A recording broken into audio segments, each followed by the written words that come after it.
Hello, fellow fundraisers. Dean Crownover with My Benefit Auctioneer here with you. Thank you for looking at this video. I have some ideas for your gala and for your fundraiser. I'm a full-time benefit auctioneer in the Atlanta area, and my job is to help my nonprofit clients raise more money than ever. And I want to help you wherever you are. So these short, sweet videos are going to be full of good stuff. No filler, no fluff. Hit subscribe. That way you can get these new ideas sent straight to you. And at the end of this, I'll tell you how to get my brand new book called Paddles Up, Secrets of the Post-Pandemic. So let's talk about that a little bit. This is going to be one of 5 videos, the 5 secrets to double your post-pandemic event fundraising. Now in the book, I go over a ton of secrets. I pulled out 5 for these videos. And maybe they'll help you raise a ton more money for the clients that you're helping, and I hope they do. So let's talk about the first one, the most important. It's called the fund a need, often underutilized revenue stream. Fund a need, what is that, you say? Well, the fund a need has many names. Emotional appeal, the paddle raise. I call it very generic fund a need, but we would brand it for your organization. It's where the audience simply gives donations to your organization. It's very structured. We do it on stage, but because the last 2 years coming out of virtual auctions, some things have changed and changed for the better. Before, you would usually do the fund a need, the call out for donations on the stage, and you were limited to the amount of people in the room. So if you only had 300, 600 people in there, that's all you were going to basically get.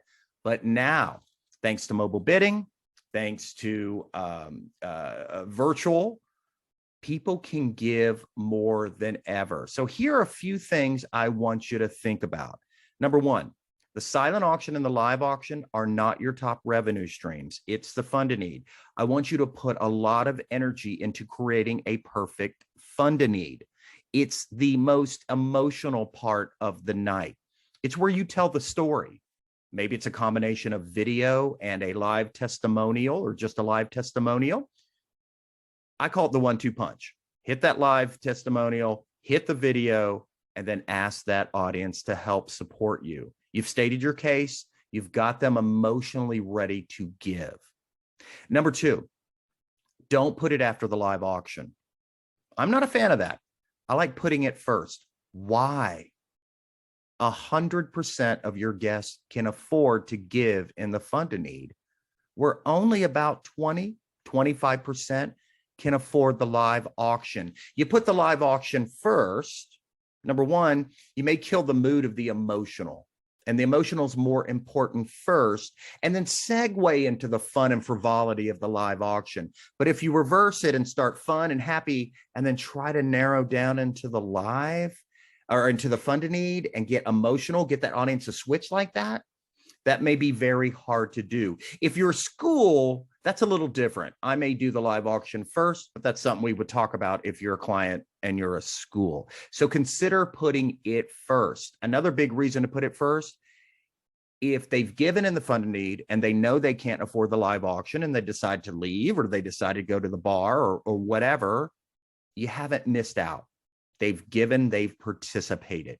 Now, here's some great things that came out of virtual. Number 1, open the fund a need when you start selling tickets to your event. You're going to use mobile bidding, right? So let's just say you're using Q-Tago or GiveSmart or OneCause or one of the biggies, and you're starting to sell tickets. Go ahead and open the fund a need. Give suggested levels. Start with, say, 5,000, 2,500, 1,000, 500, 250, and 100. Go ahead and put those up there as suggested levels. So for those who can't come to the event, they can go ahead and give. They're not going to buy a ticket. They can't come to the event, but they want to donate. I have clients that have made thousands of dollars before we even got to the show that night. On the flip side, keep the fund a need open another week after your event. That's right. Keep it open a week after. Now, send it around to all of your database, and all of the people who came to your event, you're not asking them for more money. You're asking them to send this link out to their own database for people who knew who they know that could not come to this event. So make sure you're marketing a lot. And the last thing I'm going to leave you with is sell a sponsorship for the fund of need. A lot of people don't know they can do that. I like to call it the match. So let's just say Coca-Cola agrees. They're going to give you $25,000 and you're going to name them the sponsor of the fund of need. So we'll put their logo in all our communications. We may put a slide behind us when I'm introducing it. But what I'm going to say is, ladies and gentlemen, as you know, our goal tonight is to raise and then X amount. That's something I would figure out with you, but let's call it 25,000. Our goal tonight is to raise 25,000. I've got great news. Coca-Cola will match up to 25,000 tonight. Let's give them a big round of applause. So you see, sell a sponsorship and that can double your revenues right there. All right. So ladies and gentlemen, thank you so much for joining us. Now about my book.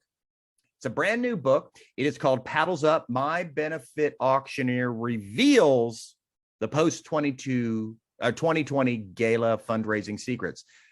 Go to paddlesupbook.com. paddlesupbook.com.